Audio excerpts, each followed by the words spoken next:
இயேசுவில் மிகவும் பிரியமானவர்களே, பொது காலத்தின் 27ஆம் ஞாயிற்றுக்கிழமையில் நாம் இருக்கிறோம். இந்த வாரத்திலே இயேசு அருமையானதொரு உவமையை நம்மோடு பகிர்ந்து கொள்கிறார். பொறுப்புணர்வின் அவசியத்தை உணர்த்துவதோடு நாம் பொறுப்புள்ளவர்களாயிருக்கிறோமா என்று உரசி பார்க்கிறது இந்த உவமை. இயேசுவின் இந்த உவமையை அவரே கூற கேட்போமா? Listen to another parable. There was a landowner who planted a vineyard. He put a wall around it, dug a wine press in it, and built a watchtower. Then he rented the vineyard to some farmers and went away on a journey. When the harvest time approached, he sent his servants to the tenants to collect his fruit. The tenants seized his servants. They beat one, killed another, and stoned a third. Then he sent other servants to them, more than the first time, and the tenants treated them the same way. Last of all, he sent his son to them. They will respect my son, he said. But when the tenants saw the son, they said to each other, "This is the heir. Come, let's kill him and take his inheritance." So they took him and threw him out of the vineyard and killed him. Therefore, when the owner of the vineyard comes, what will he do to those tenants? He will bring those wretches to a wretched end. They replied, And he will rent the vineyard to other tenants, who will give him his share of the crop at harvest time. Jesus said to them, Have you never read in the scriptures? The stone the builders rejected has become the capstone. The Lord has done this, and it is marvelous in our eyes. Therefore I tell you that the kingdom of God will be taken away from you and given to a people who will produce its fruit. மீட்பு வரலாற்றை முழுமையாய் படம் பிடித்து காட்டுகிற இந்த உவமையிலே நாம் ஒரே ஒரு பகுதியை, ஒரே ஒரு கருத்தை மட்டும் நமது சிந்தனைக்கு எடுத்துக்கொள்வோம். பொறுப்புணர்வு. பொறுப்புணர்வு என்பது நம் ஒவ்வொருவருக்கும் அவசிய தேவை என்பதை உணர்த்துவதாக இந்த உவமை அமைகிறது. நமக்கு கொடுக்கப்பட்டிருக்கிற பலவிதமான சூழல்கள், நிலைமைகள், நமக்கு கொடுக்கப்பட்டிருக்கிற வாய்ப்புகள், பதவிகள், கொடைகள் அனைத்தையும் எந்த அளவுக்கு பொறுப்புணர்வோடு நாம் பயன்படுத்துகிறோம் என்பதை இன்றைய நாளிலே சிந்தித்து பார்க்க அழைக்கப்படுகிறோம். சாதாரணமாக ஒரு உதாரணத்தை எடுத்துக்கொள்வோமே. ஒரு வேலை இருக்கிறது. அந்த வேலையை ஒருவர் 3 மணி நேரத்திலே சுமாராக செய்கிறார். அதே வேலையை இன்னொருவர் அரை மணி நேரத்திலே மிக தரம் மிக்கதாக, திறமையாக செய்கிறார் என்றால் யாரிடம் அந்த வேலையை கொடுப்போம்? அரை மணி நேரத்திலே தரம் மிக்கதாய், திறமையாய் செய்கிற ஒருவரிடம் கொடுப்போம். ஏனென்றால் அவரால் தரமான பொருளை தயாரிக்க முடிகிறது, தேவையில்லாத நேர விரயம் குறைகிறது, நன்றாக வேலை செய்கிறார், அவரிடமிருந்து இன்னும் அதிகமாக பலன்களை நம்மால் பெற முடியும் என்பதாலே அவரையே நாம் தெரிந்து கொள்ள முயற்சி செய்வோம்.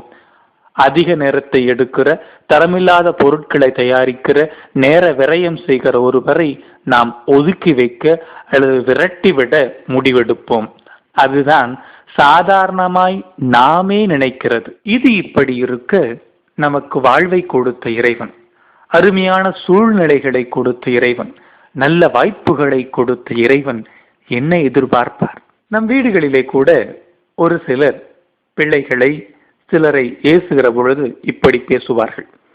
உன்னை பெற்ற நேரம் ஒரு ஆட்டாங்கல்ல பெற்றிருந்தா அதனால ஏதாவது பிரயோஜனமாவது இருந்திருக்கும் என்று. அதாவது நம் இருப்பு பயன் தரக்கூடியதாய் இருக்க வேண்டும். நமது வாழ்வு, நமக்கு கொடுக்கிற வாய்ப்புகள், நமக்கு கிடைத்திருக்கிற கொடைகள் அனைத்துமே பயன் தரக்கூடியதாய் இருக்க வேண்டும், வீணடிக்கப்படுவதாய் இருக்க கூடாது என்பதே இதன் உள்ளர்த்தம்.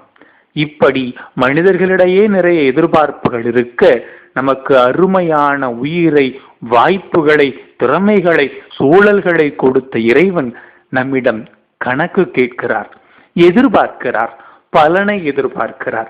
அப்படி எதிர்பார்க்கிற பொழுது நாம் எந்த அளவுக்கு பொறுப்புள்ளவர்களாய் இருக்கிறோம் என்பதை இன்றைய நாளிலே சிந்திக்க அழைக்கப்படுகிறோம். இந்த ஃபாக்ஸ்கான் கம்பெனியை பாருங்களேன். மனிதர்களால் நிறைய பிரச்சனைகள், திறமைகள் குறைவு என்பதனாலே ரோபோட்டுகளை பயன்படுத்த முடிவெடுத்திருக்கிறார்களாம். பாருங்கள். Foxconn to replace workers with 1 million robots. In the battle between iPhone and Android, one man is a guaranteed winner, Terry Gou. Gou's company Foxconn makes parts for both. However, all is not well at Foxconn. As Gou tries to ramp up production, he's been hit with labor shortages and higher wage demands. With a spate of suicides bringing bad publicity, perhaps Gou decided humans are more trouble than they're worth. He recently announced Foxconn will add 1 million robots in the next 3 years.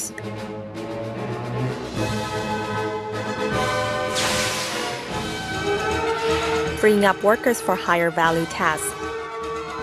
However, many worry that robots will actually compete with workers, driving down wages even further. கடவுள் அப்படி முடிவெடுக்க கூடியவர் அல்ல. திறமை குறைந்த, தகுதியில்லாத மனிதர்களிடம் கூட அளப்பரிய கொடைகளை கொடுத்து கொஞ்சமாவது பயன் கொடுப்பானா என்று காத்து கிடக்கிற கடவுள் நம் கடவுள். அப்படி இருக்கிற பொழுது நாம் பொறுப்புணர்ந்து செயல்படுகிறோமா? நமக்கு கொடுக்கப்பட்டிருக்கிற அருமையான வாழ்வை அணு அணுவாய் ஆனந்தமாய் உணர்ந்து கொண்டாடி வாழ நாம் முயற்சிக்கிறோமா? எல்லாவற்றிற்குமே நாம் கணக்கு கொடுக்க வேண்டியவர்கள்.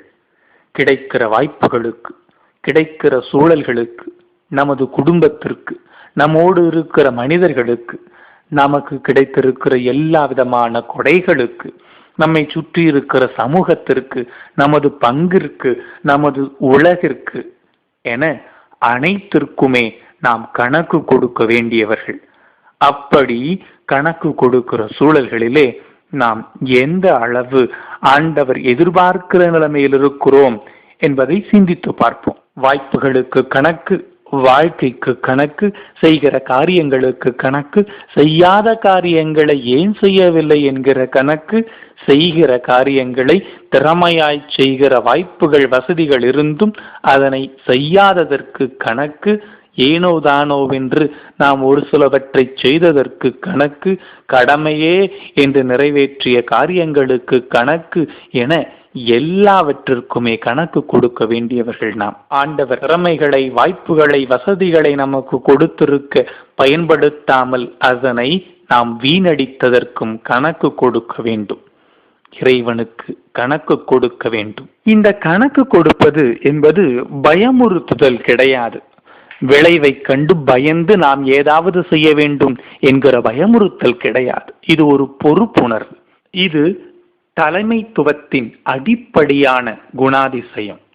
பொறுப்புணர்வுள்ளவர்களாய் இருப்பதால் தான் அவர்கள் தலைவர்கள்.